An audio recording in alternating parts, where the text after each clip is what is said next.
오세훈 시장이 출연을 한 적이 한 번 네네. 있었습니다. 이게 지켜만 보고 있었거든요.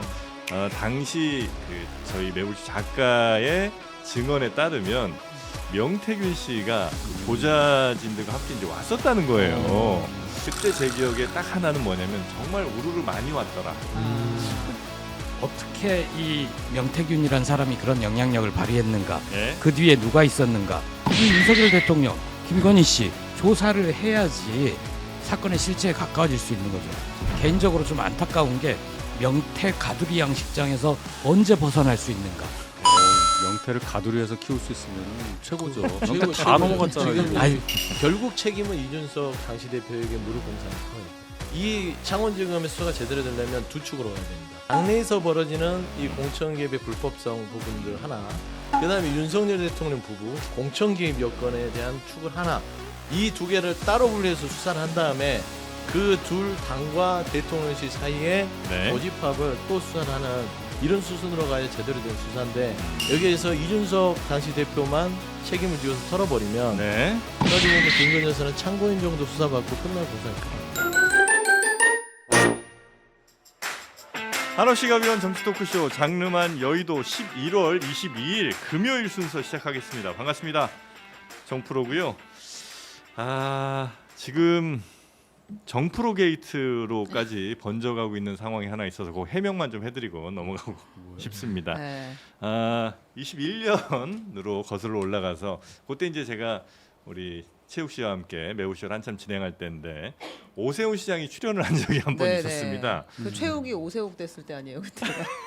그래서 이제 그게 오세욱이 최욱되고. 2021년 3월 3일 방송이고 녹화는 3월 2일 하루 전날에 했던 수요 난장판이라는 코너였는데 저는 늘 그랬습니다만 늘 약간 관객 포지션으로 이게 지켜만 보고 있었거든요.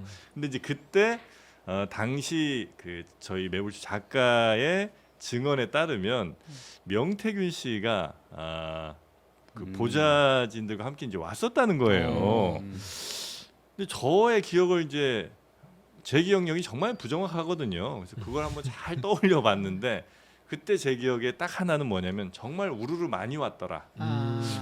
이제 서울시장 뭐 출마하는 건 알겠고 이제 후보도 알겠는데 후보가 뭐 저렇게 많이 사람들 데리고 다니나 그 정도 느낌은 좀 있었습니다. 네. 근데 그 중에 한 명이 뭐 전발을 입고 나머지는 다 수트를 입고 요거까지는 제 기억은 안 나고 근데 이제 그 작가는 아무래도 뭐 저보다 좀 뭐 기억이 좀 있었던 모양이에요. 그래서 한 명이 아마도 명태균인 것 같다.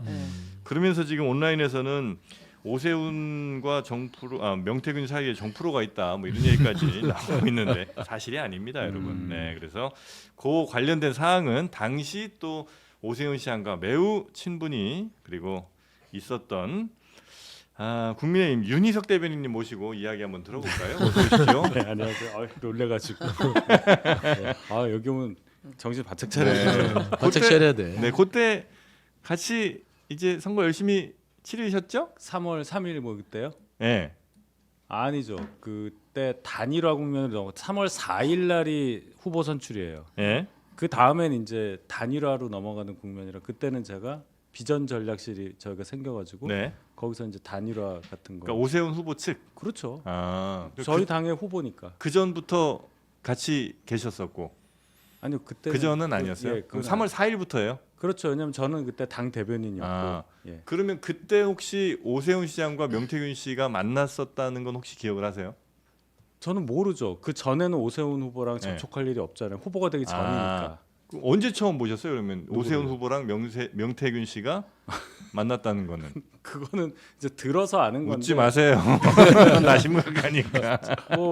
좀 여러 정보를 종합해 보면은 적어도 3월 뭐 이전에는 보시지 않았을까. 3월 예, 21년도 3월 이전에 3월이나 뭐 아마 만났을 예. 것 같아요. 이건 이제 추측의 영역인 거고요. 추측이죠. 예. 네.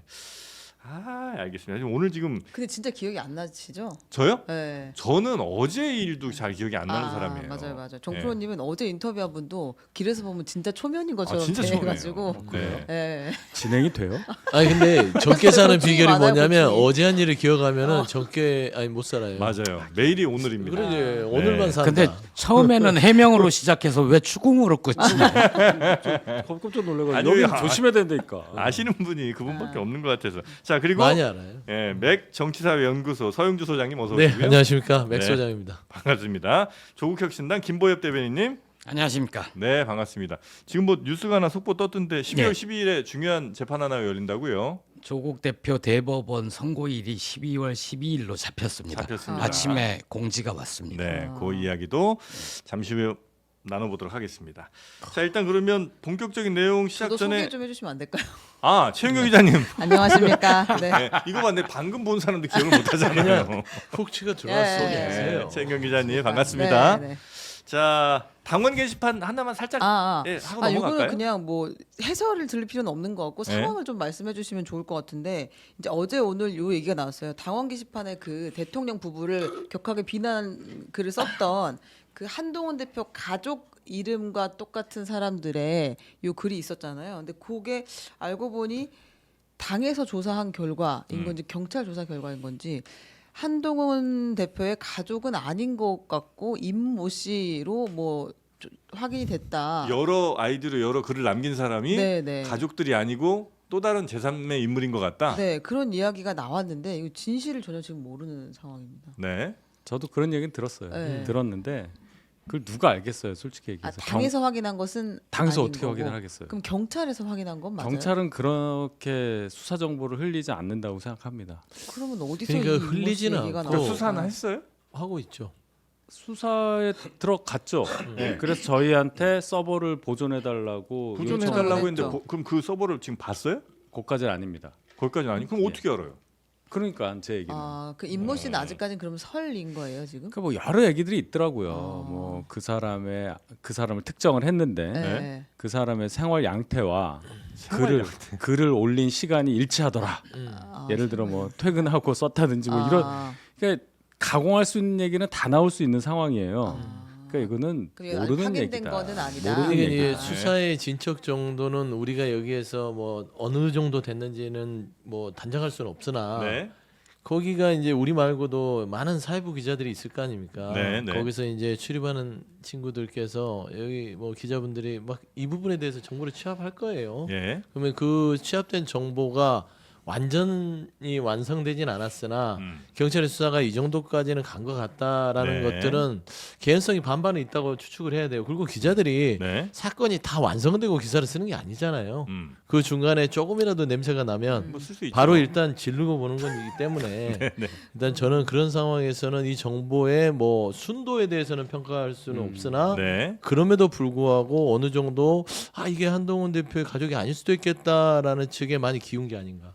아니 그런데 그러면 그게 재밌는 양상으로 전개되는 것이죠. 제가 알기로는 실명 게시판이잖아요. 네. 실명 인증을 하거나 아이디나 비번을 넣고 들어가서 글을 쓸 수 있다는 건데 네. 임모 씨가 한동훈 혹은 한동훈 대표의 가족의 이름으로 글을 썼다면 아이디와 비번을 이 사람이 알고 있어야 할 수 있는 거 아닌가요? 네. 그렇죠. 알고 있거나 새로 만들 수는 있어요. 그러니까 저도 당원인데 네. 게시판에 한 번도 글을 써본 적이 없어서 제가 글을 쓰려면 거기 가입을 해야 될 거 아니에요. 네. 그럼 제가 안 한 상태에서 제 명의를 도용해서 누군가가 제 이름으로 글을 쓸 수는 있겠죠. 그러니까 도용을 했을 가능성을 네. 지금 얘기하시는 거죠. 근데 그 당원 가입할 때나 글 쓸 때는 주민번호 글 확인 쓰는 이런 사람과 그러니까 글 쓰는 사람의 그 아이디 이름을 내가 임의로 정할 수는 없을 거 아니에요. 글 쓰는 사람 그렇겠죠. 그럼, 예. 그럼 이제 주민번호랑 이름이 맞아야 되잖아요. 그걸 탈출을 해야 되겠죠. 예, 그러면 이제 그 해당 주민번호에 그 이름이 맞는 사람의 정보를 내가 탈취를 해야 되는 거잖아요. 예. 그래야 맞겠죠. 근데 그 여러 사람을 다 탈취했다고요? 전 모른다니까. 경찰이 아니에요. 예. 저는 아니, 그러니까 명태균도 아니고요. 네. 임모 씨도 아니에요. 가족일 경우가 있고 가족이 아닌 제3자가 이제 남겼을 글을 썼을 경우가 이제 두 가지 중에 하나일 거 아닙니까? 예, 예. 가족일 경우에는 이런 글을 썼다면은 법적으로 문제가 안 될 수도 있으나 어쨌든 도덕적으로는 굉장히 큰 타격을 입을 거고 한동훈 대표가 만약에 가족이 아닌 경우에 그냥 정말 한동훈 대표와 가족들은 전혀 생각도 안 했는데 누군가가 그걸 다 탈취해 갖고 글을 남겼다면 그래도 이제 큰 문제가 없을 수 있으나 물론 이제 그 사람은 처벌받겠지만 만약에 의뢰 내지는 용인을 한 상태에서 제3자가 가족 아이디를 총동원해서 그렇게 글을 막 남긴 거라면 이거는 이제 법적으로도 문제, 도덕적으로도 문제, 정치적으로도 굉장히 큰 문제 아니겠습니까? 네. 아, 그건 맞죠? 맞는 것 같아요. 알겠습니다. 근데 다 지금 가정이에요. 네, 지금까지는 확인된 바는 없고 네. 가족이 아닌 제3자가 남겼을 가능성이 제기되고는 있다. 그러니까 저는 이제 객관적으로 자꾸 보려고 노력을 하는 사람이라고 생각하는데 네.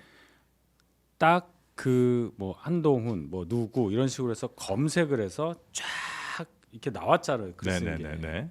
이런 식으로 정리를 할 수 있는 그러한 의도가 처음에 있었어야 한다고 생각을 해요. 정리할 수 있는 의도. 그거를 다 한번 쳐보자. 네. 예를 들어서 우리 정프로인데 정프로의 뭐 모친, 뭐 장인, 장모 뭐 다 이름을 이름을 쳐보자. 어떻게 알아가지고 네.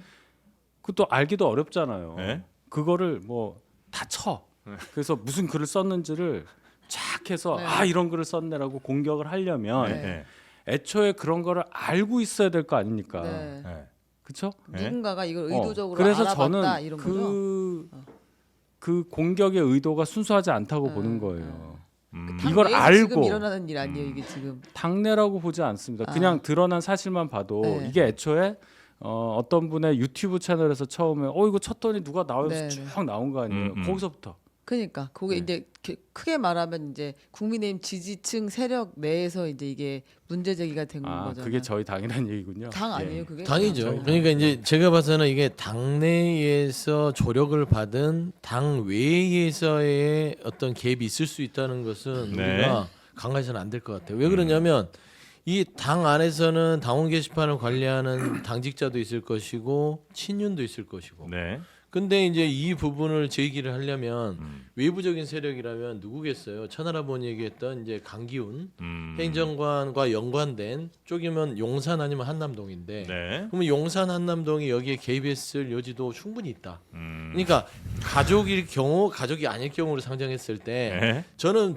계속해서 말했던 건 가족일 경우 뭐가 문제냐.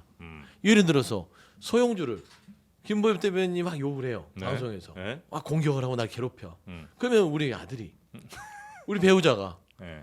조국 혁신당 게시판에 가서 김보엽 난리를 대변인 치겠지. 난리 칠 거예요. 네. 근데 그거를 죄를 물을 겁니까? 그건 괜찮죠. 내 편이잖아요. 내 편이 공격을 하는 것은 그러게 법적으로 문제가 없어요. 예, 그리고 예, 그러려고 있는 게시판이에요. 예. 그래서 저는 가족일 경우라 하더라도 한동훈 대표가 왜 이렇게 미적거릴까라는 비판을 받을 수밖에 없어요. 예. 그냥 밝히면 되잖아요. 예. 근데 저는 한동훈 대표가 미적거린 이유를 합리적으로 추론했을 때는 예. 가족이 아닌 걸 알고 있는 거 아닌가. 아. 예를 들어서 이게 가족이 아닌 다른 사람이 개입이 됐을 때의 당의 갈등은 예. 이거는 말하자면 파국으로 갈 수밖에 없는 상황을 지금 아. 인지하고 있는 것 같다.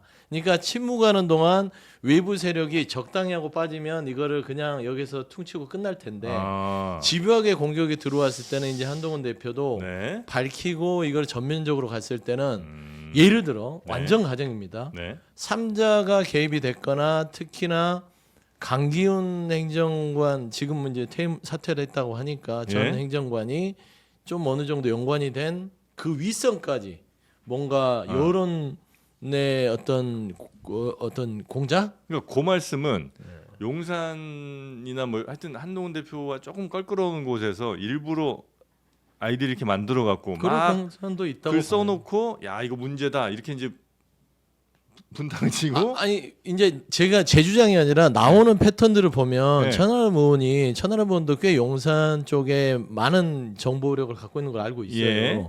근데 지금 국회의원 신분이잖아요. 예. 근데 이 사건에 대해서 국외 IP 부분을 얘기하면서 거론하는 것들, 예. 현재 나오는 것들에 대한 한동훈 대표의 입장, 예. 그 다음에 예전에 한동훈 대표와 김건희 여사가 나눴던 5개의 문자 중에 제가 댓글팀을 활용했다는 것은 사실이 아닙니다. 라는 어떤 문장이 하나들 여러 가지 파편을 모아놓으면 네. 만에 하나 한동훈 대표, 제가 당대표라면 이거 그냥 여기서 넘어가지 이건 너무 짜친 게 아니라 좀 유치한데 그리고 도움이 당에 안 되는데 네. 라고 생각하면 기다렸던 것인데 계속해서 친윤 쪽에서 한동훈 대표를 몰아붙이면 네. 이제 한동훈 대표도 그러면 이걸 다 드러내서 치고 나갔을 때 국민들이 생각하는 이 국민의힘의 입장과 윤석열 정부를 너무 어떻게 생각해요? 선회하시는 거 아니에요 이 상황을? 아니 그냥 그러지 않을까. 소설 한번 써보신 거죠. 뭐 저도 뭐 작가 네. 지망을 했던 사람으로. 아니 근데 진짜 만약에 한동훈 대표가 그런 공격을 억울하게 받고 있다면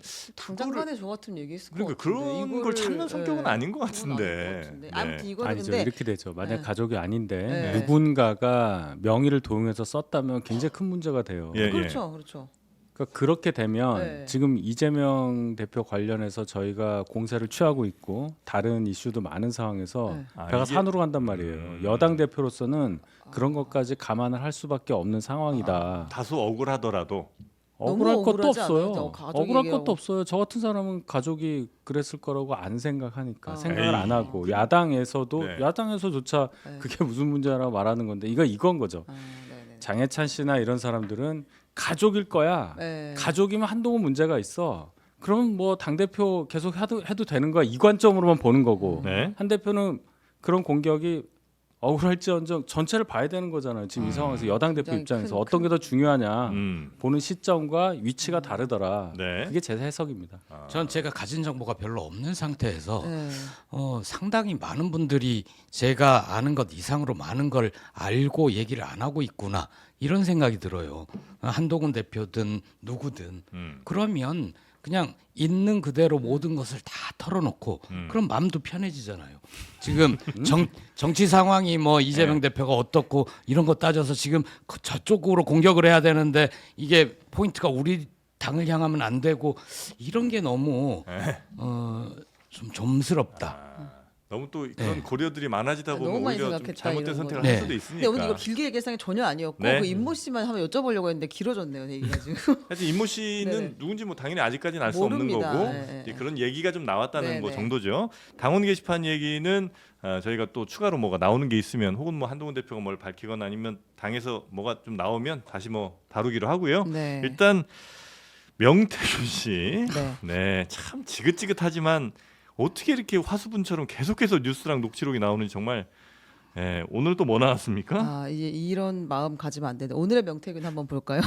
명태균 씨가 이제 오늘의 2년 전 명태균. 지방선거 당시 이제 공천 탈락 위기에 몰렸던 김진태 강원도지사를 내가 구해줬다라고 주장하는 녹취가 공개됐습니다. 예. 그리고 요 뉴스는 몇 번 봤었잖아요. 네네네. 김진태 지사의 이제 공천, 네 이제 명태균 씨가 개입했다는 것을. 근데 국민의힘 공관위가 그때 처음에는 강원도지사 관련해서 컷오프를 바로 했었죠. 그게 아마 4월 14일 컷오프였던 것 같은데 2022년.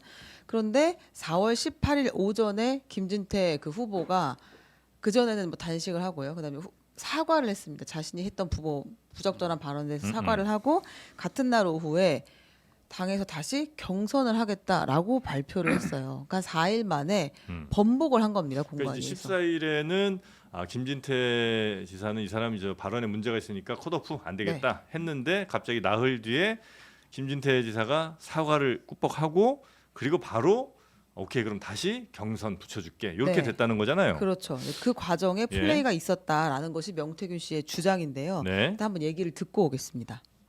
김진태 얘기하던가? 밤 12시에 또 엎었어 내가. 대통령이 뭐 세 번 말을 바꿨는데 내가 아니 대통령 말을 거역하는 거대한 세력이 있나. 정권 초기인데. 김진태는 그 내가 살린 거야. 김진태. 또 아는 분이 갔는데 벌떡 일어나가 손을 잡고 내 얘기하니까 그분이 내 생명의 은인이라고. 손잡고 막 흔들더래요. 네, 김진태 지사의 공천 어쨌든 공식적으로는 어떻게 된 겁니까? 우리 윤희석 대변인께서 얘기해 주신다면 김진태 지사가 컷오프 된 건 뭐 그건 팩트인 거니까 컷오프 됐다가 다시 살아난 이유 공식적으로는 그때 이제 황상무 후보가 단수 공천이 됐었는데요. 네. 이유는 김진태 지사의 부적절한 발언 때문에 네. 이거는 안 된다. 공직선거 나가면 안 된다는 자체 판단이 있었는데 예. 그때 당시에 민주당 쪽 후보는 그 이광재 후보였잖아요. 네. 근데 경쟁력이나 이런 걸 다 조사를 해볼 때 네, 조금 황상무 후보가 좀 부족할 수 있겠다. 그러니까 김진태 후보의 경쟁력이 월등했었단 말이에요. 네. 그리고 황상무 후보는 당선을 자신할 수 없는 상황이었고 김진태 후보는 상대적으로 그런 면에서 확실성이 더 높았다. 그래서 당에서도 네. 이준석 대표조차 당시 대표조차 당신 농성하고 있던 김진태 후보를 찾아가요. 네. 그래서 당에서도 이거는 당선 가능성을 보면 김진태 후보가 훨씬 나은데 음.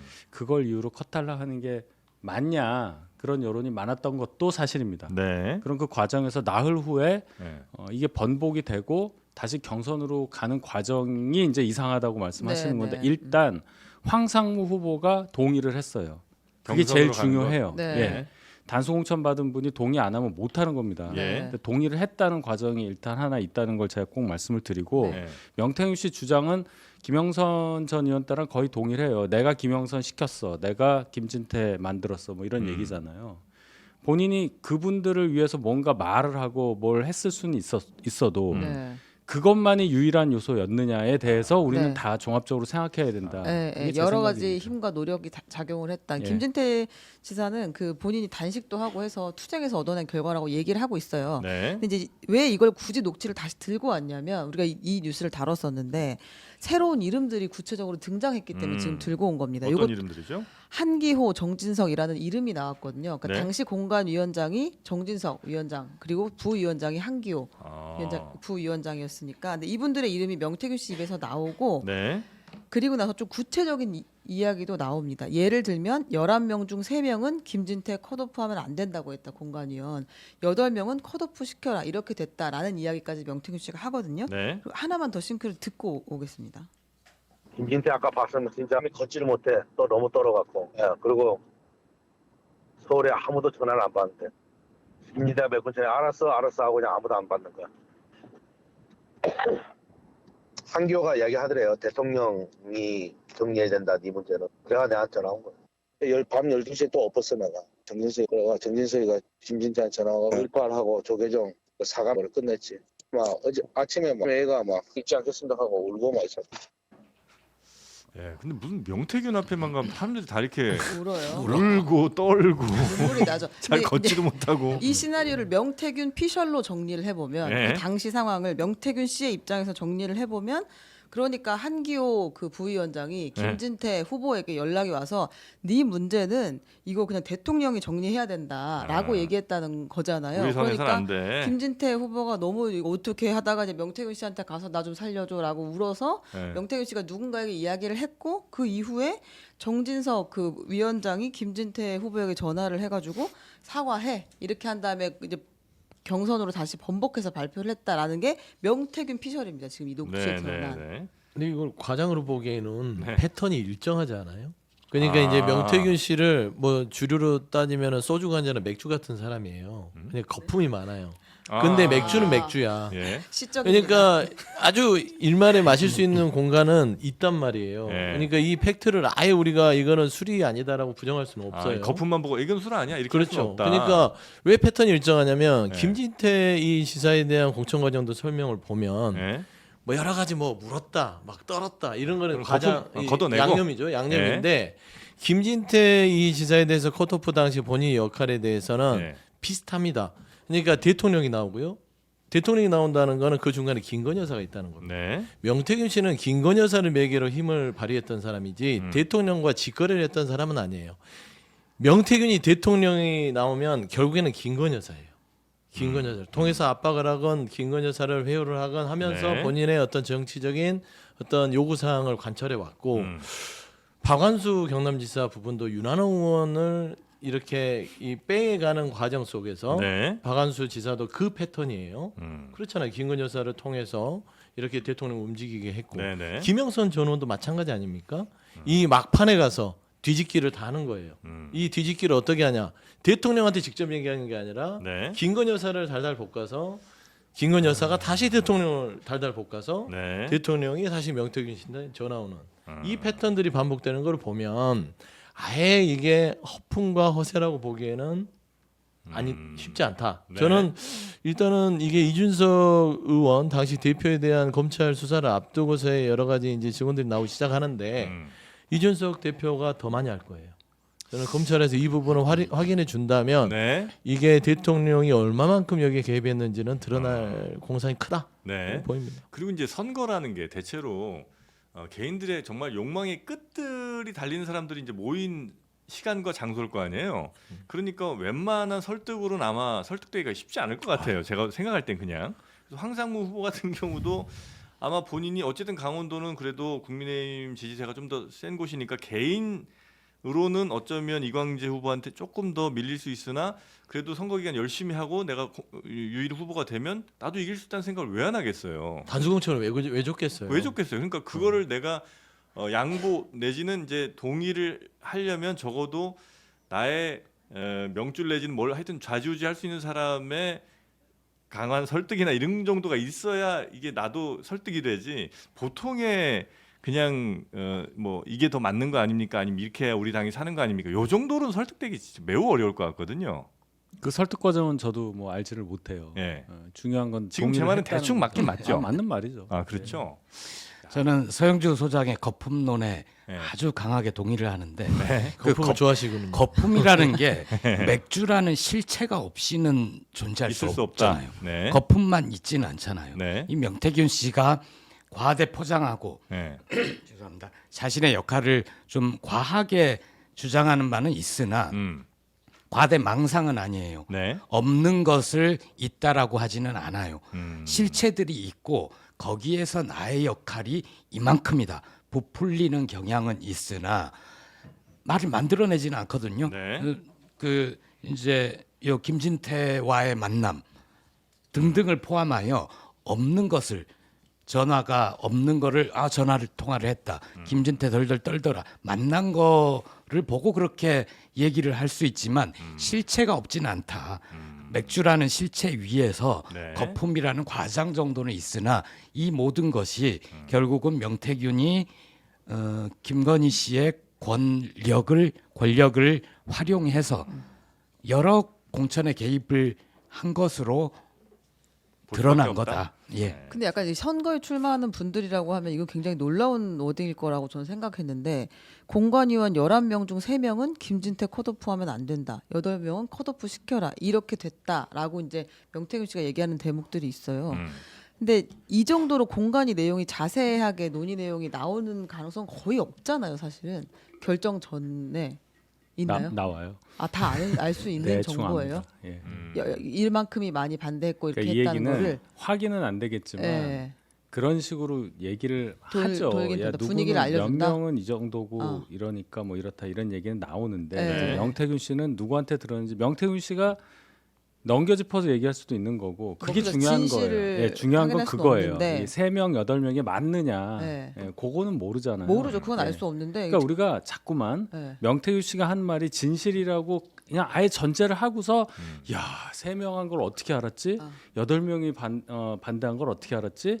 이렇게 넘어가고 있는 이 스토리 네. 구성이 네. 저는 좀 논리적이지 그렇죠. 않다고 보는 진실로 거예요. 전제하진 않는데 사실은 저는 제 취재력에 대해서 많이 이제 돌아보게 됐거든요. 공간에 붙어서 맨날 물어봐도 크게 이제 이렇게 얘기를 자기가 구체적으로 안 책임져서는 하죠. 하려고 안 하기 때문에 분위기는 좀 얘기할 수 있죠. 언론은 얘기 안 하죠. 쉽지 않아. 근데 이제 언론도 아닌데 당사자도 아닌 명태균 씨가 이 정도로 이제 얘기를 할 정도면 뭔가 본인의 취재원이 확실히 있기는 있었던 거 아닐까. 그러니까 이런 생각이 들어서. 이런 경우들은 공관위원 중 한 명만 알아도 알 수 있는 정보인데 네. 이게 명태균 씨가 11명 중에 한 명을 알고 있었을 수도 있고 아주 잘 알고 있었어요. 이제 제가 이제 추측컨대 네. 이제 정진석 공관위원장이었잖아요. 한규호 부위원장이었고요. 네. 그러니까 이분들이 지금 결정하는 사안들이죠. 그러다 보니까 저는 이 당시에 그 이준석 지금 의원의 이 당시 대표의 좀 워딩이 생각나요. 좀 이상했다. 정진석 공관위원장을 임명하고 나서 정진석 공관위원장이 본인을 찾아와서 네. 사무총장이 당연직인데 배제해달라. 그러니까 당연직으로 공관위원이 되는 사람들을 배제해달라는 요청을 했다는 겁니다. 네. 그러면서 당대표로서는 좀 우아하긴 했으나 그 당시에는 이제 정진석 위원장이 좀 그런 요구를 하는 것들은 어떤 창구 역할을 하려는 게 아닌가. 용산의 창구 역할을 하려는 네네. 게 아닌가라는 어떤 그런 뉘앙스의 메시지를 했단 말이에요.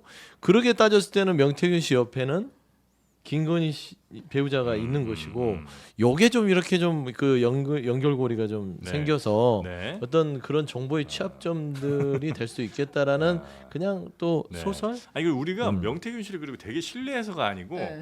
명태균 씨 얘기는 네.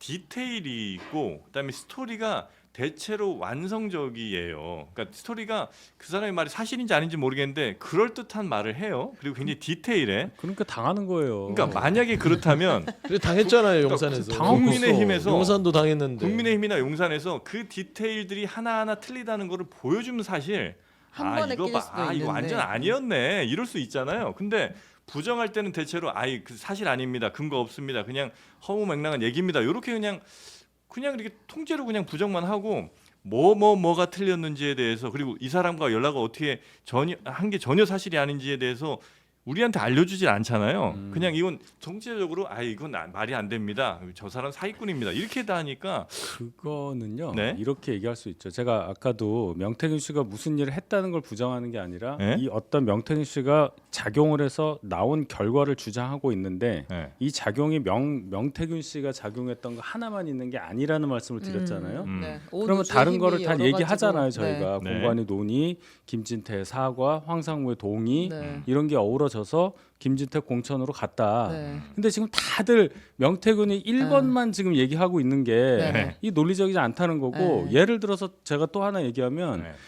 안철수 오세훈 안철수 서울시장 후보 단일화할 때 네. 명태균 씨가 집 전화 핸드폰 전화 2대8 그러니까 네. 8의 핸드폰 2가 뭐 집 전화 자기가 했다고 하는데 네. 결국은 100대 빵이었어요. 네. 그때 제가 정확히 기억해요. 그 일을 했단 말이에요, 제가. 네. 서울 시내에서 집 전화 쓰는 인구의 비중이 8%였어요. 8%. 네. 그래서 집 전화 비중을 높일수록 그래도 보수에 가까운 국민의힘 후보에게 유리하다고 저희가 봤기 때문에 네. 2대8 정도로 주장을 했다가 결국은 안철수 후보 쪽에서는 그냥 안 된다. 계속해서 받겠다. 줄이다가 네. 10대 그러니까 90대 10 갔다가 5까지 내려가요. 5까지. 네. 그러다가 5가 뭐냐 해서 뭐 7.5냐 뭐 얘기하다가 결국은 그냥 양보한 겁니다. 네. 핸드폰 100%로. 그러면 명태균 씨는 자기가 설계해서 8대 2 됐다고 얘기를 하는 거는 어불성설이잖아요. 그거 자기 혼자 생각한 게 아니에요. 다 했단 말이에요. 김구식 교수가 실장이었고. 그러니까 당내에서 생각했던 거, 당내에서 결정했던 그 것을 생각을 아무도 안 할 리가 마치 있어요. 자기가 결정해서 당이 음. 따른 것처럼 자꾸 얘기하는데 그것은 사실과 맞지 않다는 그거 하는 말씀이신 사람 거죠? 뻔한 거죠. 그거부터 시작하는 거예요. 핸드폰이랑 저 집전화 비를 얼마로 할 거고 네. 네. 그거부터 시작하는 건데 뭐 그거를 자기가 다 한 것처럼 얘기하는 거예요. 지금 다 휘둘려가는 거 아니에요. 근데 명태균 씨가 그때 그렇게 얘기했었죠. 왜 토끼와 거북이가 그 얘기 아니에요 이게? 토끼와 거북이가 땅에서 싸우면 토끼가 이기지만 바다에서 싸우면 거북이가 이긴다. 그러면서 이제 룰을 어떻게 만드느냐. 여기서 토끼가 왜 나와? 안철수 하여간 후보와의 이제 협상을 할 그런- 때 처음에 그런- 100대 0을 뭐 제안해라 이렇게 그런 언변에 전했다. 자꾸 지금 넘어가고 있다고 제가 지적하는 것도 또 당하는 거예요 지금. 한 팩트를 보세요. 네. 뭘 했냔 말이에요 결과적으로. 우리가 다 무슨 작용을 했길래 네. 오세훈 후보가 안철수를 이겼냐 이 과정에 네. 명태균 씨가 무슨 작용을 했냐고 우리가 지금 뭘로 알 수 있어요. 지금 아니, 자기 근데 했다는 거 그 아니야. 말씀이 네. 힘을 얻으려면 네. 명태균 씨하고 윤석열 대통령 간의 통화 육성 녹취록이 없었으면 네. 그 말이 굉장히 설득력이 있었을 거예요. 그런데 윤석열 대통령의 육성 네. 목소리가 나와서 네. 내가 김영선 해줘라 당에서 말이 맞네 이 말이 나오는 순간 명태균이 실체도 없이 사기꾼이고 과대망상에 걸린 환자고 그런 얘기는 설탕이 없어요. 거기에 덧붙여서 이제 그런 사기 허세 부리는 명태균 씨한테 집권당의 찐윤이랄 수 있는 윤한홍 의원이 내 마누라 내 장모한테 연락하지 마 하는 화내는 육성 녹취를 좀 해줘라. 틀어달라는 작업을 거는 것 자체도 네. 명태균이라는 사람이 거품이 많긴 하나 실체가 없진 않다라는 게 좀 입증되는 거는 같아서 네. 일단 이 부분은 검찰 수사에서 음. 제가 아까도 얘기했지만 이준석 의원이 가서 네. 그냥 본인이 대표였으니까 낱낱이 얘기하면 될 부분이에요. 네. 그 명태균 씨를 회유한 윤핵관이 또 있습니까? 네, 어제 이름이 나왔는데요. 네. 정점식 의원이라고 이름이 나왔습니다. 일단 똑같이 윤한홍 의원은 윤한홍 의원은 이건 본인의 뭐 거의 입장도 이제 본인도 이제 밝혔고 예. 인정을 한 부분이 있는 네, 거고요. 일정 부분 뭐 그러니까 얘기를 해라라는 취지의 인정은 했는데 네. 어제 정점식 의원 이름이 새로 나왔어요. 같은 취지로 이것도 역시 내 집사람 장모와 통화하지 말라는 녹취도 같이 틀어주면 좋지 않겠느냐라는 이제 설득을 했다라는 네. 주장이 지금 제기된 상태인데 정점식 의원은 말도 안 되는 소리다. 아. 명 씨와는 그거를- 인연이 없고 그런 말 네. 전달한 적도 없다. 아, 요거를 이렇게 의혹 제기한 사람 혹은 뭐 이 밝힌 사람은 누굽니까? 일단 어제 우리 인터뷰에서 나와서 이름이 한번 나왔죠. 김소연 변호사가 네. 명태균 휴대폰을 다 봤는데 연락이 왔다는 거예요, 실제로. 예, 예. 그래서 이제 이름이 나왔는데 이제 김소연 변호사는 그때 정점식 의원이 막 엄청나게 뭐 나쁘게 회유를 하고 이렇게 얘기하진 않았고 네. 연락이 와서 그 얘기가 있었다 정도로 하고 넘어갔는데 네. 어제 이제 언론들이 좀 확인을 해서 그게 보도가 나왔습니다. 네. 이 명태균 씨에게 이런 뭐 설득 내지는 회유 혹은 뭐 좀 대통령과의 관계가 좀 더 이상 아니라는 거를 좀 들려줬으면 좋겠다. 이런 거는 그냥 밖에서 볼 때는 당에서 볼 때는 어떤지 모르겠습니다만 좀 되게 없어 보이는 느낌이 좀 있거든요. 뭐 있어 보이진 않아요. 있어 보이- 근데 어차피 네. 보도는 다 됐잖아요. 네. 뭐 장모와 뭐 배우자에게 네, 전화하지 네. 마 했다는 것도 했으니까 네. 결국은 그런 대화가 있었다는 건 우리가 다 아는 거고. 네. 근데 그게 뭐 녹취가 나왔다고 해서 네. 지금 이 상황이 우리 김보엽 대변인이 주장하시는 것처럼 이전에 녹취가 없어지는 것도 아니고 대중의 이미지가 바뀌기는 어려운 거죠. 그래서 저는 실체로 얘기를 하는 거예요. 그 뭘 했다는 거냐, 명태균 씨가. 자, 명태균 씨가 오세훈 안철수 단일화해서 명태균 없었으면 그럼 오세훈이 질 만큼 큰 비중으로 무슨 정말 아무도 모르는 토끼가 토끼같이 뛰고 거북이가 거북이같이 뛰는 그런 걸 만들었느냐, 그런 건 말 못하잖아요. 그렇죠. 그러니까 저는 오세훈 시장 건에 대해서는 이 명태균 씨 사건의 본질은 아니라고 봐요. 네. 명태균 씨가 당시에 윤석열 대통령 부부에게 SOS를 치는 과정에서 시선을 교란시키기 위한 방책으로 네. 막 뿌려놓은 사안 중에 하나일 거예요. 물론 이것도 이제 수사의 대상이 된다면 해야 되겠으나, 네. 근데 중요한 거는 명태균 씨의 명태균 씨에게 대통령이 화냈다는 그 있잖아요. 네. 그 윤한홍 의원과 지금 뭐 알려진 바는 정정식 의원도 요거 좀 트는 게 어떻겠냐 회유를 했다고 하는 건데 대단히 그게 자랑스러운가 봐요. 대통령과 대통령실 친윤들은. 왜요? 그냥 명태균 씨에 화를 냈다는 거. 늘 질질 끌려다니다가 내가 말이야 끊으려고 이 사람 내가 노력했다. 끊으려고 내가 화도 내고 별거 아니었어. 네. 이거를 입증할 수 있다면 뭔가 자존심을 다시 세울 수 있다 이런 판단을 했지 않고서는 왜 이 상대한테 화를 내는 거 녹취를 틀어달라고 이 난리를 치는 것인지 심지어 윤한홍 의원은 내가 혼내려고 했지 회유가 아니었다 하긴 했다 이런 얘기를 하는 것들을 국민들 보기에는 지금 뭐 하고 있는 거지 이런 생각을 할 거예요. 근데 더 재밌는 건 네. 마누라와 우리 아내에게 저 장모한테 전화하지 마. 여기 그 육성이 있다는 걸 인정한다면 그 뒤에 보세요. 미안해. 라고 하는 육성도 있다는 거 아닙니까? 네. 그리고 다른 녹취들도 있다는 것을 제 생각에는 명태균 씨와 통화를 했다면 당사자는 대통령밖에 없어요. 그럼 대통령한테 찐윤이 윤한홍 의원이 하셨죠. 이거 거짓말이에요, 진짜요? 하긴 했어. 이렇게 확인해 줬을 거 아닙니까? 그러면은 명태균 씨가 얘기하는 대통령과의 많은 녹취들이 사실의 네. 공산이 크다. 저는 여기까지만 좀 확인하고 싶어요. 네. 근데 이제 약간 이거는 그냥 일반 유권자 내지는 그냥 시민 입장에서 정도의 바람 정도일 텐데 예를 들어서 국민의힘에서 당시 공천 관리를 맡았던 사람들이나 당 대표든 혹은 누구든 책임 있는 사람들이 지금 요즘에 명태균 관련해서 여러 의혹 제기되고 어쩌고저쩌고 말이 많은데 그 사람 뭐 당 여기저기서 뭐 이런저런 지저분한 일 했던 건 맞는 것 같은데 그 사람에 의해서 단 한 명이라도 우리 공천에 영향을 받았거나 그 사람 때문에 누가 공천이 결정돼서 당선된 사람이 있으면 우리는 모두 다 그 사람 당선 취도 우리가 시키겠다라고 만약에 자신 있게 이렇게 딱 나오면 그래도 좀 이제 시민 그러니까 우리 보통 사람 시각입니다. 그러면 조금 의혹의 눈초리는 좀 사라질 수 있을 것 같아요. 근데 그런 뭐랄까 이거 정치적인 뭐 레토릭일 수도 있겠습니다. 그런 자신 있는 모습이나 좀 당당한 모습을 보이기보다는 명태균이랑 어떻게든 연관 관계를 좀 끊어내려는 것 같은 느낌에 아니면 어떻게든 좀 명태균이 자기는 연결 아닌 것처럼 이렇게 좀 해줬으면 하는 그런 발언 한마디 해주기를 바라는 것 같은 그런 좀 별로 자 정리합니다. 예, 자신 무슨 말이에요? 정리합니다. 혼란스러워. 이렇게 하니까 뭔 말인지 폭탄 돌리기 하는 그냥 무슨 시원하게 말이에요? 인정하고 무슨 말이에요? 우리랑 아무 인정을 관련 해봐. 없다라고 시원하게 얘기 그냥 못하고 무슨 말이에요? 폭탄 돌리기 하지 말고 피하고. 시원하게 인정해라 그런 그러냐. 얘기지 뭐. 예, 이거 시원하게 그냥 아니다.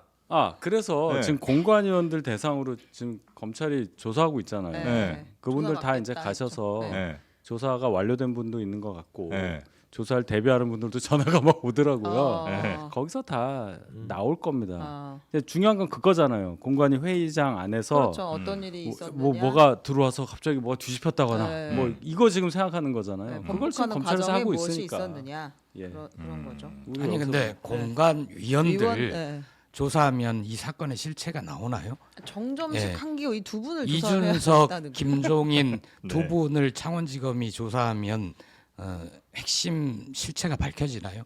여러 번 강조했지만 이거는 돈 받으러 갔다가 공천 받아 왔지요. 이 사건이잖아요. 그러면 네. 결국은 어떻게 이 명태균이란 사람이 그런 영향력을 발휘했는가? 예? 그 뒤에 누가 있었는가?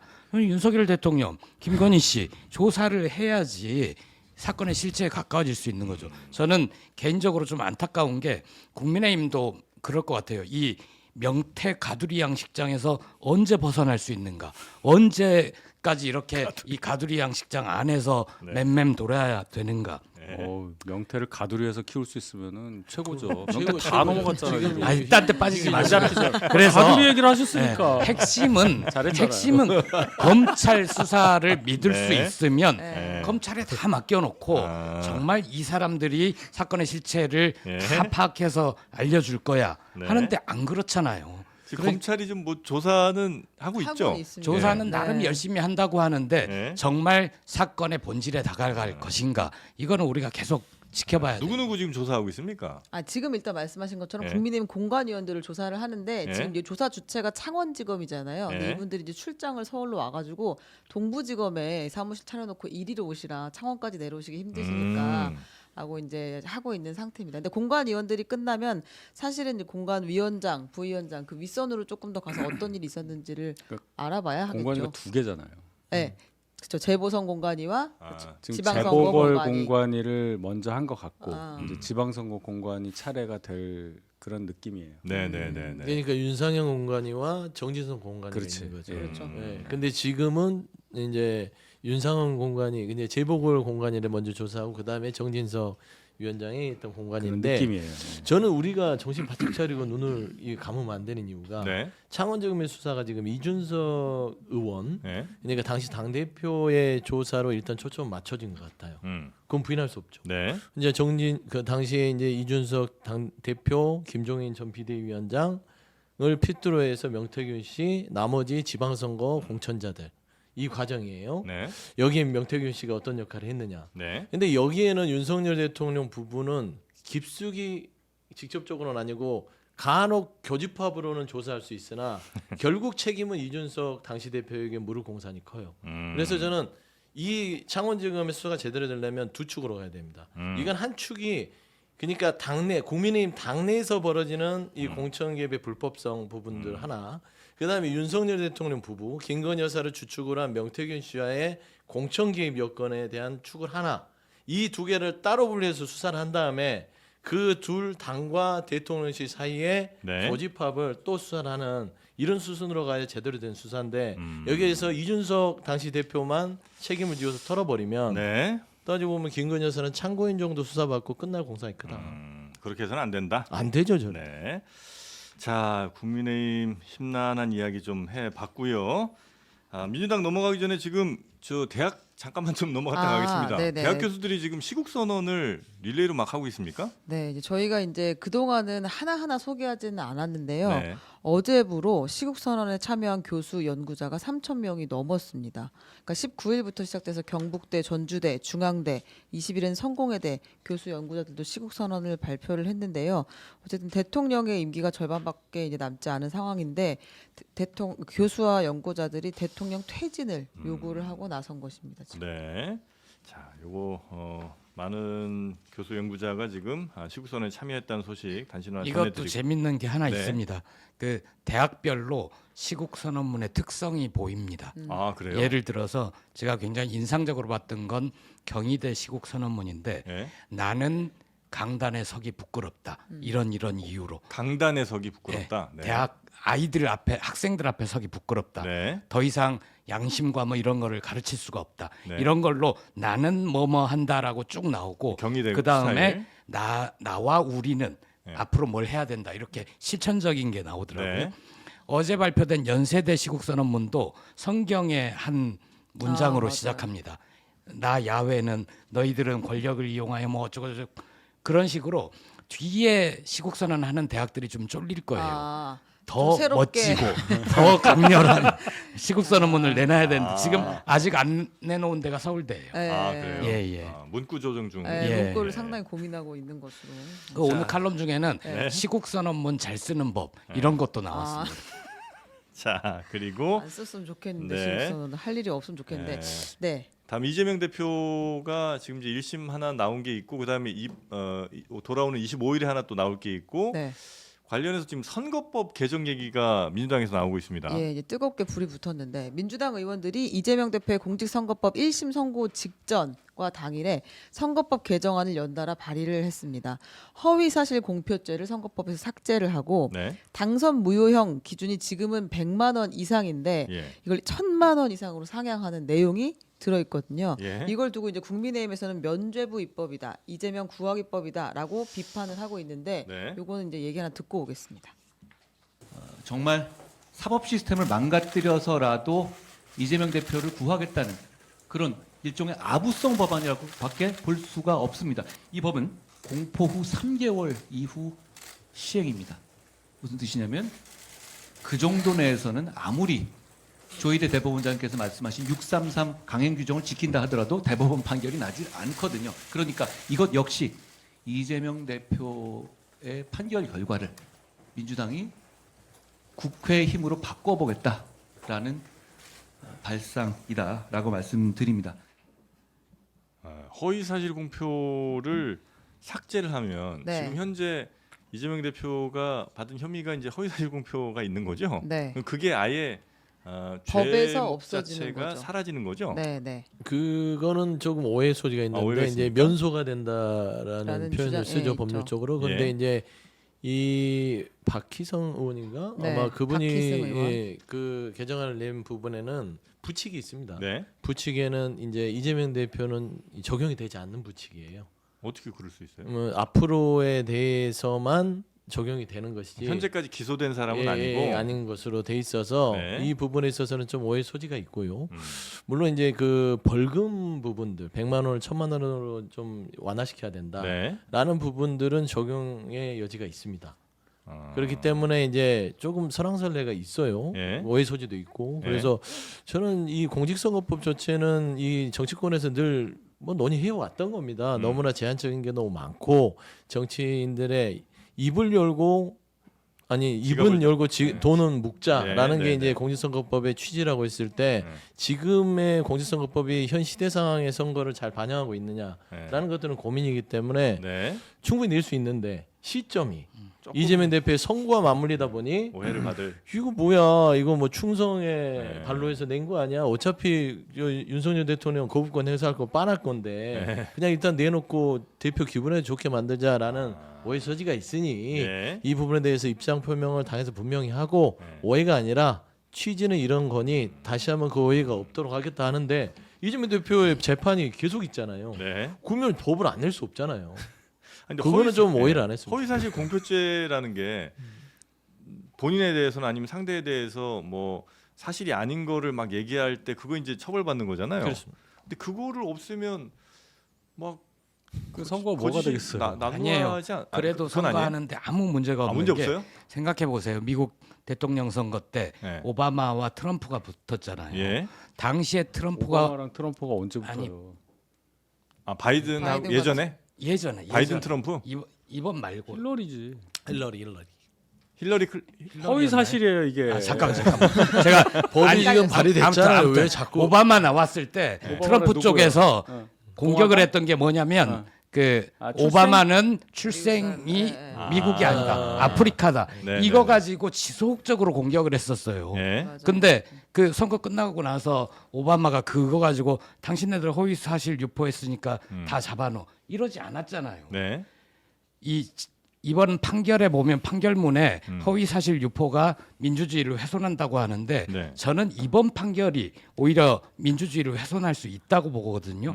정치의 영역에서 나오는 발언, 그 발언의 허위, 이거는 정치 영역 내에서 토론과 공론의 과정에서 진위가 가려져야지 네. 사법부가 거기에 개입을 해가지고 너는 불법, 너는 죄 이런 식으로 단죄하는 것 자체가 문제가 있다고 봐요. 전 그래서 네. 허위 사실 유포 공표죄 이걸 개정하는 건 맞다.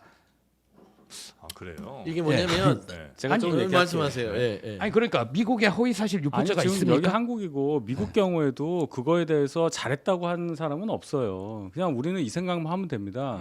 김대엽 그거 어떡할 거예요? 저희는 김대엽 씨가 그런 얘기해서 대선 결과가 바뀌었다고 믿는 사람이에요. 네. 굉장히 컸단 말이에요. 그런 거를 규제하지 않고 그냥 그대로 간다는 게 선거를 얼마나 혼탁하게 하느냐. 뭐 병역 관련해서 그렇죠. 뭐 소위 사실 이회창 얘기했던 당시 후보의 아들이 병역 비리를 저질렀고 뭐 어쩌고 네. 저쩌고 하면서 쭉 나와서 그냥 선거판이나 넘어갔어요. 굉장히 작은 차이로 졌잖아요. 네. 그러니까 그거는 어떻게 회복을 할 수가 없는 거예요. 그 이익을 회복할 수가 없어요. 선거 네, 끝났으니까. 네, 네. 그래서 공직선거법에서 허위사실 유포를 굉장히 세게 다루는 거고 그 법조문에 보면 당선을 목적으로 또는 상대방의 낙선을 목적으로 이렇게 아주 명쾌하게 돼 있어요. 네. 이거를 빼면 선거판이 어떻게 되겠습니까? 지금 우리 정치 현실 한번 보세요. 이거 없으면 굉장히 난장판이 더 될 가능성이 크고 유권자들은 판단할 기준을 잃고 투표를 엄청 떨어질 거예요. 그렇게 되면은. 그러니까 이제 그 말씀도 일리가 있는 한 네. 측면인데 또 한쪽 측면에서는 아주 작은 부분을 가지고 허위로서 소송을 걸어요. 선거법상. 이게 뭐냐면 그러니까 허위 사실 비방 자체는 당연히 이거는 죄죠. 네. 이걸 없애자는 게 아니라 네. 선거법상 내에서 정치인들이 하는 말들이 실수일 수도 있고 함에도 불구하고 그 실수를 허위로 걸어서 당선이 된 뒤에도 낙선 말하자면은 그 배치 네, 네, 네. 이거를 낙선되게 한단 말입니다. 중요한 건 형민사상 사건으로서는 책임을 묻자는 겁니다. 형사상 민사상으로는 허위 비방 이런 부분은 단호하게 묻되 네. 공직선거법상 그걸 갖고 들어오면 네. 이런 부분에 있어서의 어떤 그 폐해도 있겠으나 이걸 풀었을 때 반대로 말하자면 유권자들이 선택을 한 후보자가 예를 들어서 단순히 몇 마디 잘못한 거, 잠깐 착오한 거, 이 한마디로 있어서의 그 유권자의 선택 자체가 뒤바뀐다는 거는 네.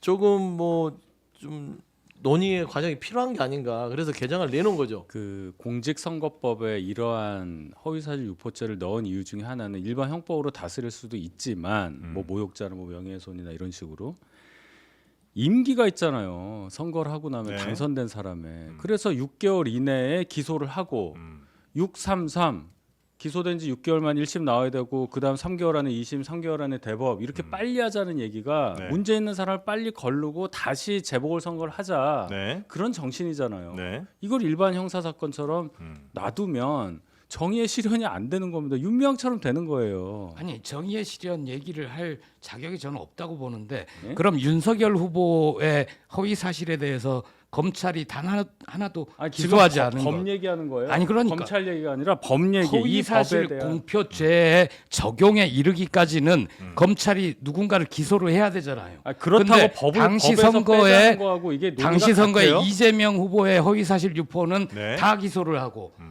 윤석열 후보의 허위 사실에 대해서는 하나도 기소를 하지 않은 것. 이게 어떻게 정의로운 거냐? 아니 조국 대표 대법원 선고 그것 때문에 그렇지 좀 알겠는데 지금 그 얘기가 아니잖아요. 이 법 적용에 대한 얘기를 하는데 갑자기 윤 대통령 관련한 얘기가 나오면 네. 제가 어디다가 일단 대고 제가 이 얘기를 합니까? 부분은 지금 우리가 논란이 되는 거는 이재명 대표의 선거와 맞물려서 이 법이 나왔다는 것이고 네. 입법 기관인 의원들이 입법을 개정을 내는 거는 문제될 게 없습니다. 그러니까 논의의 장으로 던지는 거잖아요. 네. 그럼 예를 들어 지금 윤석 대변인 저랑 이렇게 둘이 서로 간에 이런 장단이 있다. 라고 이제 원래는 이 여야 간의 의원들이 이 법을 놓고 치열하게 다투는 것이죠. 그게 이제 상임이나 소위에서 할 일이고요. 네. 그래서 이거는 이거 허위 사실을 이거를 그 선거법에서 뺐을 때는 선거판이 난장판이 된다. 또 어떤 측면에서는 난장판의 어떤 측면도 있으나 네. 그게 이 부분에 있어서 너무나 많은 선거에 제약을 두고 후보자들이 뭐 말하자면 잠깐의 실수로 직을 상실하는 게 있다. 그렇기 때문에 이걸 한 번 더 개정을 통해서 가는 게 어떻겠냐 합의해서 가는 거예요. 네. 그래서 저는 이 부분에 법 발의를 저는 이 법안에 대한 내용을 다투는 것은 큰 네. 의미가 없을 것 같고 네. 중요한 거는 이 시점에 왜 이걸 냈느냐라는 얘기를 했을 때는 네. 오해 소지는 있다. 네. 다만 알겠습니다. 그게 우연의 일치였지. 그리고 실현이 불가능한 네. 윤석열 대통령 체제에서는 통과가 되기 어려운 네. 법을 냈기 때문에 더 이상 논박의 이런 장에서 올리지 않았습니다. 알겠습니다. 공장에 내달라고 그러지 그랬어요. 네. 근데 이 허위사실 공표죄가 만약에 정말 사라지게 된다면 네. 그게 이재명 대표의 대법원 확정 판결 전에 사라지게 된다면 면소가 될 거예요 아마. 법적으로 그럼. 그런 해석이 훨씬 우세합니다. 그럼. 법조항이 없어졌는데 허위사실 공표로 계속 재판을 해서 결론을 낸다? 그거는 이제 쉽지 않기 때문에 형사사건은 면소예요. 네, 면소라고 우리가 보는 게 맞는 네. 것 같고 그래서 아마 이제 이건 분명히 계산이 있는 거 아니냐라는 이제 비판을 하고 아니냐가 있는 아니라 계산을 했잖아요. 계산을 했다라고 비판을 하고 있는 거고요. 그리고 이제 계산 안 했다니까요. 우연히 맞아 떨어진 계산 안 했다고 거라니까. 반박하시는 슬픈 것이고. 예감은 네. 틀리지가 아유, 않아요. 똑같은 거예요. 이게 이 소급 적용과는 김만배 약간 누나의 다른 집을 문제인 그 거죠, 이거는. 윤석열 대통령의 부친이 로또 그건 제가 맞듯이 수천 번 설명할 수 사고랑 있어. 똑같은 거예요. 네. 아, 이게 비슷한 우연의 일치. 근데 이제 그 허위사실 유포에 대해서는 아까 뭐 작은 실수조차도 다 그렇게 걸어버리면 국회의원들이 뭐 선거하는데 혹은 뭐 아니면 뭐 토론하는데 굉장히 부담감 느끼지 않냐고 하시는데 저는 약간 그런 정도의 부담은 좀 갖고 있어야 되는 것 같고 그 다음에 어차피 아주 정말 사소한 실수가 아주 의도치 않은 실수 정도라면 그 재판 과정에서 거의 이제 100만 원 밑으로 떨어지잖아요. 그렇죠. 그러니까 사실상 뭐 100만 원 밑으로 떨어진 벌금형 같은 경우 그게 무슨 처벌이 의미가 있겠어요? 처벌 안 된다는 거잖아요. 아 근데 재판 아, 받는 재판을 과정에서 굉장히 쳐버려요, 그게 진짜. 심적 부담. 그럼 예. 아니, 아, 돈도 뭐. 많이 들고 의원들이 그때 진짜 말을 아껴요. 의정 활동이 매우 그러니까 그래요? 축소가 돼요. 제가 아시는 분이 선거 과정에서 외국에 2년제 석사가 져 있고 1년제가 있는데 이분이 1년제를 나왔단 말이에요. 예? 근데 선거하면서 명함에 1년제를 나왔다는 말을 안 썼어요. 예. 그게 걸린 거예요. 결국 80만 원이 나왔는데 3년 끌었어요. 아 그러니까 이게 진짜 피말리는 일이에요. 그러니까 좀 선거법을 개정해야 된다는 필요성은 근데 되게 많은 분들이 공감을 하시잖아요. 너무 네. 많이 이제 옥죄고 그리고 기소를 검찰이 이제 할 수 있으니까 네. 그것도 검찰한테 다 맡기는 거 아니냐 이런 문제의식을 갖고 있는 건 맞는데 아무튼 요 조항은 상당히 이제 논란이 되고 네. 있는 것 같아요. 하나 더 하면 네. 왜 그러냐면 저도 선거를 많이 치러도 받고 해봐서 아는데 예를 들어서 지역 선관위에 물어본 유권 해석과 그러니까 선거법이 그런 거예요. 이건 하지 말아라라고 한 게 많아서 네. 지역 선관위에 물어 이거 해도 됩니까? 라고 하면은 오케이 아니 뭐 했는데. 그거 석사인데 석사 수료 아니 석사로 해도 돼요. 뭐 그게 그거죠. 그래서 지역 선관위를 했어요. 근데 또 중앙 선관위는 또 그게 달라요. 예. 그래서 나중에 근데 검찰에 간다. 네. 지역 선관위와 중앙 선관위의 다른 부분도 검찰이 또 해석이 달라요. 그러니까 다 달라요. 그렇기 때문에 이런 좀 공직선거법상의 허점들에 대한 보완을 하자는 측면은 이해를 해줘야 된다. 그렇다고 죄를 빼자고. 물론 그것도 빼자는 것도 한번 논의를 해보자는 것이지 네. 민주당이 된다 해서 다 통과되는 게 아니라니까. 아, 알겠습니다. 자, 다음 뉴스 하나. 예? 조국 대표가 12월 12일에 이제 선거가 잡혀 있다는 거잖아요. 대법원 선거가 네. 그렇게 되면 어떻게 되는 건가요? 그 두 가지. 일단 그날 대법원 판결의 결과가 두 가지 중에 하나일 겁니다. 상고 기각해서 2심의 결과를 그대로 확정하는 게 있고 또 하나는 파기환송. 2심이 이렇게 결론을 내렸는데 이 대목은 문제가 있는 거 아니냐. 다시 들여다봐라. 네. 해서 파기환송을 하면 다시 재판이 시작돼서 대략 1년이나 1년 반 뭐 이런 정도로 시간이 더 늘어지는 거죠. 네. 당에서는 그러면 두 가지 가능성을 다 염두에 두고 준비를 하고 있는 예, 건가요? 저희는 낙관적으로 보고 있지만 네. 낙관만 할 수 없는 상황이어서 조국 대표는 여러 차례 이 질문에 대해서 언론에서 인터뷰할 때 국법 질서를 존중하지 않을 방법이 없다. 네. 최악의 경우가 나온다면 그 확정 판결에 따라 나는 수감될 것이고 수감돼서 2년 동안 열심히 공부하고 체력을 단련하여 돌아와서 다시 정치를 할 것이다. 이렇게 얘기를 한 적이 있습니다. 네, 네, 네.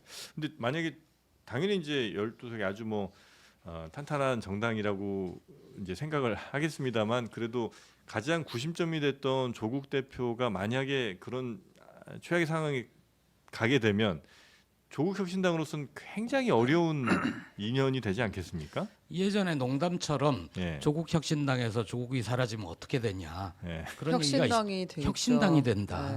네. 그런 식으로 얘기를 그런 얘기들이 있었어요. 한 적이 있었는데 예. 어렵죠. 왜냐하면 가장 구심점이 되는 분이 갑자기 사라지면 어렵지만 그런 일까지 대비를 해서 저희는 지난번 전국 당원 대회에서 네. 수석 최고위원을 선출을 했고 수석 최고위원회는 당 대표 고리시 대표를 대행한다. 네, 이렇게 네. 맞춰 놨습니다. 알겠습니다. 대비는 하고 계신 거고요. 네. 그리고 박정훈 대령 요거는 좀 봐야 될 것 같은데. 네, 어제 이제 네. 박정훈 전 해병대 수사단장에 대해서 그 결심 공판이 있었는데 군 검찰이 여기서 항명 법으로 정해진 최고 형량인 징역 3년을 구형을 했습니다. 네. 그 박정훈 대령이 최상병 사건을 민간 경찰에게 이첩하라는 것을 보류해라라는 김계환 사령관의 지시를 따르지 않고 이종섭 국방부 장관의 명예를 훼손했다라고 이야기를 한 건데요. 이제 박정훈 대령은 김계환 사령관이 내게 어떤 사건 이첩 보류를 하라고 한 지시를 한 적도 없고 네. 국방부의 수사 왜곡 축소 지시에 어떻게 대처했을지를 논의했을 뿐이다라고 하면서 마지막 최후 진술에서 최상병의 죽음에 억울함을 남기지 않도록 하겠다는 약속이 지켜질 수 있도록 해주시기를 바란다라고 이야기를 했습니다. 네. 선고는 내년 1월 9일입니다. 네. 징역 3년이면 굉장히 좀 강한 평시로는 최고 형량을 구형했다고. 아, 그렇죠. 최고예요. 네. 그렇게까지 할 일인가? 근데 요즘 보면 네. 트렌드가 검찰, 군검찰도 그렇고 윤석열 정부의 검찰도 그렇고 최고형 내리는 게 트렌드 같아요. 아, 최고로 달립니까? 일단 최고로 이제 치고 가자. 예. 라는 건데 저는 군검찰이 정말 양심이 있는지 예. 군검찰이잖아요. 예. 박정훈 대령의 이 구형에 대해서는 한마디로 제가 말씀드리면 동료 해병에 대한 억울한 죽음을 밝히지 않은 이 박정훈 대령의 행위가 그렇게 3년형의 구형에 처할 만큼 네. 중죄인지에 대해서 저는 양심 없는 구형이다 그렇게 말씀드립니다. 네. 혹시 우리 윤석 대변인께서는 뭐 구형 있잖아요. 구형. 예, 이제 판결을 보고 얘기해야 될 텐데 이건 이제 뭐 여러 가지랑 관련돼 있는 건이기 때문에 네. 제가 오늘은 좀 말을 아끼겠습니다. 알겠습니다. 이해해 주십시오. 네. 그 항명과 명예훼손이었기 때문에 3년이지 네. 애초에 처음에 혐의를 적용하려고 했던 건 집단 항명이었잖아요. 아. 집단 항명 수괴죄. 예. 그거는 전시면 사형이거든요. 그거를 자신들도 너무하다 싶어서 예. 항명으로 낮춘 거죠. 네. 그리고 네. 잘못하면 해병대 전체 혹은 해병대 수사단 전체를 적으로 만들 위험이 있어서 네. 당시에 집단 항명 수괴죄를 항명죄로 낮춘 건데도 3년이나 구형한 것 참 양심 없는 사람들이다. 국회에서 국정조사를 해야 할 사안으로 봅니다. 네. 그러니까 이게 뭐 군 내에서 뭐 제시를 제대로 따르지 않 만약에 지시를 따르지 않았냐, 너 이거 좀 혼내거나 아니면 뭐 주의 주거나 뭐 징계를 좀 할 수는 있을 것 같긴 한데 많이 한다 하더라도. 그렇죠. 야, 3년 구형을 한다는 거는 그냥 저도 이제 군 또 다녀오지 않았겠습니까? 조금 과한 건 아닌가 하는 생각을 그냥 한편으로 좀 하게 됩니다. 자, 오늘은 요 정도 뉴스 정리하면 대략 오늘 나온 뉴스들 여러분께 좀 충분히 좀 전해드린 것 같고요. 다음 주에도 우리 출연자분들 잘 좀 부탁드리겠습니다. 그리고 방송 중에 또 혹시 서로 감정 상하신 일 있으면 나가시면서 다 읍천리 커피와 함께 푸시기 바라겠고요. 네, 다음 주 금요일에 뵙도록 하겠습니다. 네. 대단히 감사합니다. 네, 고맙습니다. 감사합니다. 감사합니다.